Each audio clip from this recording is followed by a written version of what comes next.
Hello दोस्तों, आप सभी का स्वागत है मेरे चैनल AR एनिमे वर्ल्ड पर। तो आज का एपिसोड बहुत ज़्यादा अमेजिंग होने वाला है, तो लाइक शेयर कमेंट सब्सक्राइब सब कुछ कर देना। तो अब बिना किसी देरी के इस वीडियो को स्टार्ट करते हैं। इस एपिसोड के स्टार्टिंग में जियोक का फादर जियोक से कहता है, क्या यही सब करने के लिए तुम यहाँ अकेले आए हो? इस समय सभी लोग बस ध्यान से जियोक के फादर की तरफ देख रहे थे। वो दोनों सुप्रीम मास्टर्स भी बस ध्यान से जियोक के फादर की तरफ देखे जा रहे थे। और जो पैट्रियार्च इम होता है वो भी इसमें बस ध्यान से जियोक के फादर की तरफ देखते हुए अपने मन में कहता है, आखिरकार ये हरामी यहाँ कब आ गया? मुझे इसकी प्रेजेंस का जरा सा भी एहसास नहीं हुआ। इस समय जो जियोक का फादर होता है वो अपनी एनर्जी अनलिश करते हुए बस ध्यान से जियोक की तरफ देख रहा होता है। जियोक भी उस स्वर्ड को देखते हुए अपने फादर से कहता है, ये स्वर्ड आखिरकार मैं इसको कैसे इंटरप्रेट कर सकता हूँ? मैं इसकी व्याख्या कैसे ही कर सकता हूँ? वैसे मुझे लगा था कि आप इस लड़ाई के खिलाफ हैं। जियोक का फादर कहता है, लेकिन तुम इसके लिए बहुत बड़े हो गए हो और अब से ये स्वर्ड तुम्हारी है। लेकिन इसके बदले में मैं सिर्फ तुमसे एक चीज मांगता हूँ, जब भी किसी को मारने का समय आएगा तो फिर तब तुम 3 बार सोचोगे। उस इंसान को मारने से पहले तुम 3 बार सोचोगे, और अगर तुम्हें 3 बार सोचने के बाद भी लगता है तुम्हारा किसी को मारना ठीक है तो फिर तुम कर सकते हो। और इस समय जो जियोक था वो बस ध्यान से अपने फादर को देखते हुए बस अपने फादर की बात सुने जा रहा था। अपने फादर की बातें सुनने के बाद उस स्वर्ड को देखने लगता है और देन वैसे ही धीरे से अपना हाथ उस स्वर्ड की तरफ आगे बढ़ाता है। इस समय जियोक ने उस स्वर्ड को टाइटली पकड़ लिया था और जैसे ही जियोक ने उस स्वर्ड को पकड़ा था स्वर्ड से वैसे ही एनर्जी निकलने लगी थी। उस स्वर्ड की पट्टी अपने आप खुलने लगी थी। देन वैसे ही जियोक उस स्वर्ड को ऊपर उठाते हुए अपने फादर से कहता है, मैं आपकी इस बात को हमेशा याद रखूंगा। इस समय जियोक के चारों तरफ बस पानी की बूंदे आ चुकी थी। अब यहीं पे सीन कट होता है। अब हमें दोबारा से उसी जगह का सीन दिखाया जाता है जो कि पूरी खंडहर बन चुकी होती है। देन वैसे ही हमें दोनों ही सुप्रीम मास्टर्स के पैरों को दिखाया जाता है जो कि धीरे धीरे जियोक की तरफ आगे बढ़ रहे थे। इस समय दोनों ही जियोक के ऊपर अटैक करने के लिए रेडी हो चुके थे, लेकिन जो अपना जियोक था वो अभी भी अपने स्वर्ड को पकड़े हुए बस एक जगह पर खड़ा हुआ था और बस उन दोनों को ध्यान से देख रहा था। देन रेड कपड़ों वाला सुप्रीम मास्टर जियोक को देखते हुए अपने मन में कहता है, अगर पहले से कंपेयर किया जाए तो अभी का जो एटमॉस्फेयर है वो पहले से बदल चुका है, लेकिन क्या सिर्फ एक वेपन से इतना चेंज हो सकता है? और जब वो सब कुछ अपने मन में बोल रहा था इस समय जो अपना जियोक था वो बस ध्यान से उनकी तरफ बस देख रहा था। देन वैसे ही जियोक अचानक से उस जगह से गायब हो जाता है। दोबारा से वो दोनों सुप्रीम मास्टर सामने की तरफ देखते हुए कहते हैं, चाहे जो कुछ करना हो कर लो, लेकिन जो आउटकम होगा, जो रिजल्ट होगा वो बिल्कुल भी चेंज नहीं होगा। लेकिन इस समय जो अपना जियोक था वो हंस रहा था। इस समय जो जियोक की स्वर्ड थी वो बस चमक रही थी, एनर्जी को अनलिस्ट कर रही थी। और फिर वैसे ही जियोक सामने की तरफ उन दोनों के ऊपर अटैक कर देता है। जो ये वाला अटैक था सही में बहुत ज्यादा ही भयानक था। उन दोनों ही सुप्रीम मास्टर्स को इस अटैक से पीछे हटना पड़ा था। इस अटैक से वहाँ की जमीन फट चुकी थी, जमीन के पत्थर सारे हवा में उड़ने लगे थे। लेकिन वैसे ही जियोक दोबारा से उनके ऊपर अटैक करने के लिए जाने लगता है। वैसे ही जो कैप वाला सुप्रीम मास्टर होता है बस अपने जियोक के अटैक से बाल बाल बचता है। और टोपी वाले सुप्रीम मास्टर ने अपने स्वॉर्ड को आगे ले आया था जियोक के अटैक से बचने के लिए, वरना अब तक के उसका काम तमाम हो चुका होता। लेकिन वैसे जियोक हंसते हुए उससे कहता है, जैसा कि एक्सपेक्ट किया था ये अलग है। और जब जियोक सब कुछ कहते हुए हंस रहा था वैसे ही रेड कपड़ों वाला सुप्रीम मास्टर जियोक के ऊपर अटैक कर देता है, लेकिन ना जियोक अपने स्वॉर्ड से उसके अटैक को ब्लॉक कर लेता है और फिर वैसे दोबारा से हंसते हुए कहता है, तुम्हारा थैंक्स, अब तुम्हारी वजह से मैं जल्दी से इसे खत्म कर पाऊंगा। और जब रेड कपड़ों वाला सुप्रीम मास्टर जियोक की बात सुनता है वैसे ही पीछे हट जाता है। लेकिन जो कैप वाला सुप्रीम मास्टर होता है वो दोबारा से स्वॉर्ड के साथ में जियोक की तरफ अटैक करने के लिए आगे बढ़ता है, लेकिन जियोक उसके अटैक को डॉज कर लेता है। लेकिन वैसे ही दोबारा से रेड कपड़ों वाला सुप्रीम मास्टर होता है दोबारा से अटैक करने के लिए जियोक की तरफ आगे बढ़ता है अपने भाले के साथ में। और इस समय जो पैट्रियार्च इम था वो बस अपनी सीट पर बैठकर इनकी फाइट्स को देख रहा था और उनकी लड़ाई को देखते हुए अपने मन में कहता है, इस लड़की की स्किल्स मेरी इमेजिनेशन से भी बाहर है, और अगर उसका फादर भी, इस जियोक लीगियन का फादर भी इस लड़ाई में शामिल हो जाए तो फिर क्या होगा? देन ये सब कुछ सोचने के बाद वैसे ही पैट्रियार्च इम अपने सर्वेंट से कहता है, मैसेज को सेंड करो। देन सर्वेंट भी कहता है, ठीक है मैं अभी करता हूँ। देन पैट्रियार्च इम सर्वेंट से ये सारी बात करने के बाद दोबारा से जियोक से कहता है, तुम्हें ऐसे देखकर पुरानी यादें ताजा हो गई। और जब जियोक अपना उसकी बात सुनता है तो हंसते हुए कहता है, श्योरली तुम मेरे चेहरे के बारे में बात नहीं कर रहे हो। पैट्रियार्च इम एम जियोक से कहता है, मैं भी कभी ताकत और जवानी से भरपूर था, लेकिन तुमसे अलग। लेकिन मैंने कभी इसे बेकार चीजों पर बर्बाद नहीं किया। जबकि मुरीम के दूसरे वॉरियर्स एक दूसरे को मार डालते हैं बहुत सारे बहानों के तहत, लेकिन मैंने खुद का एक आयरन फोर्ट्रेस बनाया। वो है ये आज का नॉर्थर्न हेवन सेक्ट। जियोक पैट्रियार्च इम से कहता है, तुमने क्या कहा?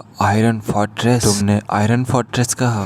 एक ऐसी जगह पर छिपे रहना। मुझे तो ये लगता है कि तुम्हारी रियलिटी को समझने की क्षमताओं पर जंग लग चुका है। वास्तविकता के प्रति तुम्हारी समझ जंग खा गई है। और ऐसे ही जियोक ने बात करते करते उस रेड कपड़े वाले सुप्रीम मास्टर की वेपन को दो हिस्सों में अलग कर दिया था, उसके भाले को दो हिस्सों में अलग कर दिया था। इसे देखकर वो सुप्रीम मास्टर बहुत ज्यादा हैरान हो चुका था। इस समय दोनों सुप्रीम मास्टर ध्यान से बस जियोक को देखने लगे थे, और इस समय जो पैट्रियार्च इम था वो भी बस ध्यान से जियोक को देखता जा रहा था। और देन दोबारा से जियोक कहता है, और क्या तुम्हें ये लगता था कि कोई तुम्हें छू नहीं पाएगा? क्या कोई तुम्हें छू नहीं सकता? और अगर तुम ऐसा सोचते हो तो ये तुम्हारी गलत फहमी है। और ये कह करके जो जियोक होता है वो अपनी जगह से अचानक से गायब हो जाता है। इस समय जियोक आसमान में था, और इस समय उसके स्वॉर्ड और उसके शरीर से बहुत ज्यादा ही डेंस कलर की एनर्जी निकलने लगी थी। और इस समय अब वो बस उन दोनों सुप्रीम मास्टर्स के ऊपर अटैक करने ही वाला था। लेकिन अटैक करने से पहले जियोक उनसे कहता है, तुम्हें क्या लगता था कि कोई तुम्हें छू नहीं पाएगा? लेकिन अब मैं तुम्हें प्रूफ करता हूँ कि वो तुम्हारी गलत फहमी थी। देन ये कहने के बाद जियोक यूज करता है गैलेक्सी मीटियोर स्वॉर्ड स्टाइल का फर्स्ट फॉर्म। इस समय जियोक पूरा सीरियस में आ चुका था। इसकी स्वॉर्ड से बहुत ज्यादा ही डेंस कलर का ऑरा निकलने लगा था, बहुत ज्यादा डेंस कलर की पावर निकलने लगी थी। और देन इसी के साथ ही में यहीं पे सीन कट हो जाता है। हमें पास्ट में एक दूसरी जगह का सीन दिखाया जाता है, जहाँ पर जियोक का फादर खड़ा होकर के बस इस पूरे जियांग्यू को देख रहा होता है। और देन वैसे ही पीछे घूमते हुए जियोक का फादर अपने मन में कहता है, ली ग्यून, जिस रास्ते को तुम लेना चाह रहे हो, तुम्हारे रास्ते से एकदम उल्टा रास्ता हेवनली डीमन का है, जिसने इस मार्शल वर्ल्ड पर डोमिनेट करने की कोशिश की, या जिल पोंग फैमिली जिसने सेक्युलिज्म को चुना।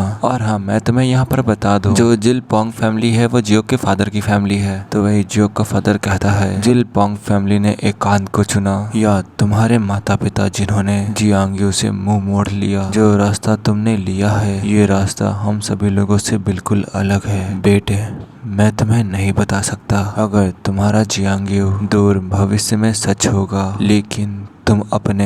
और ये कह करके जो जियोक का फादर होता है वो रुक जाता है। इस समय जियोक ने उन दोनों ही सुप्रीम मास्टर्स का काम तमाम कर दिया था। दोनों ही सुप्रीम मास्टर के शरीर से बहुत ज्यादा ही खून निकलने लगा था। इस समय जियोक बस ध्यान से उन्हीं को देख रहा था। इस समय जो जियोक की तलवार थी वो पूरी खून से सन चुकी थी, बस चारों तरफ खून ही खून उड़ रहा था। और इस समय जो जियोक का फादर था वो बस एक जगह पर खड़े होकर बस नीचे जियोक को ही देख रहा था, जियोक की फाइट को ही देख रहा था। और देन वैसे ही हमें खून से भरी हुई जियोक की तलवार को दिखाया जाता है, जो कि इस समय खून को एक एक बूंद करके टपका रही होती है। इस समय वो दोनों ही सुप्रीम मास्टर मारे जा चुके थे। उन दोनों के शरीर से बहुत ज्यादा ही खून बह चुका था। और अभी भी ये लोग मारे नहीं गए हैं, इनमें अभी भी थोड़ी बहुत जान बची होती। जियोक ने इन्हें पूरी तरीके से नहीं मारा था, लेकिन इस समय वो दोनों ही जियोक के सामने बस मरे जमीन पर पड़े हुए थे। और इस समय पैट्रियार्च इम भी बस दूर से अपनी सीट पर बैठ करके ये सब कुछ बस ध्यान से देखे जा रहा था। देन वैसे ही जियोक पैट्रियार्च इम से कहता है अपनी स्वॉर्ड को उठाते हुए, क्या तुम्हें नीचे बुलाने के लिए इतना काफी है? और जब पैट्रियार्च इम जियोक की बात सुनता है तो बहुत ज्यादा सीरियस हो जाता है और बस ध्यान से जियोक को देखने लगता है। देन वैसे ही अपने एक गार्ड से कहता है, मुझे मेरी प्लेट दो। गार्ड भी कहता है, यस सर। दोबारा से पैट्रियार्च इम कहता है, इसे अब खुद देखूंगा। लेकिन जब पैट्रियार्च इम ये सब कुछ कह रहा था, वैसे ही दूसरा सर्वेंट कहता है, पैट्रियार्च, हमने ग्रैंड हेवन असेंबली को वर्ड्स भेज दिए हैं, तो वो लोग जल्दी यहाँ पर आते ही होंगे। और जब तक वो लोग यहाँ पर आते हैं तब तक यही अच्छा होगा कि तब तक कि हम लोग वेट करें, उनका यहाँ आने का इंतजार करें, हमारे लिए यही बेस्ट होगा। लेकिन जब वो ये कह रहा था वैसे ही उसका सर उसके शरीर से पूरा गायब हो जाता है। इस समय पैट्रियार्च इम ने अपने हाथ से उसके सर को पूरा फोड़ दिया था। बस चारों तरफ उसके शरीर के आसपास बस खून ही खून उड़ने लगा था। इस समय वहाँ पर जो लेडी खड़ी थी ये सब कुछ देखकर बहुत ज्यादा घबरा चुकी थी। उनके सामने भी उस सर्वेंट का बस खून ही खून उड़ता जा रहा था। तभी गार्ड्स भी ये सब कुछ देखकर बहुत ज्यादा हैरान हो चुके थे, घबरा चुके थे। और इस समय जो वो सर्वेंट था वो बस मारा जा चुका था। और देन वैसे ही धड़ाम से वो जमीन पर गिर जाता जाता है। इस समय एक गार्ड वहाँ पर पैट्रियार्च इम की स्वॉर्ड को ले आया होता है और यहाँ पर अभी जो कुछ भी हुआ था उसको जियोक भी बहुत ज्यादा ध्यान से देख रहा था। दोबारा से पैट्रियार्च इम कहता है, चीजें और भी ज्यादा खराब होती गई क्योंकि तुम लोगों ने मुझे कभी इसके अंदर घुसने ही नहीं दिया, हमेशा मुझे रोकते रहे। तुम सभी लोग कोई काम के नहीं हो, तुम सबके सब यूजलेस हो। और ये कहकर के पैट्रियार्च इम अपने सीट से खड़ा हो जाता है। देन दोबारा से अपने ब्लेड को पकड़ते हुए कहता है, great northern heaven supreme family के पैट्रियार्च होने के नाते मुझे अब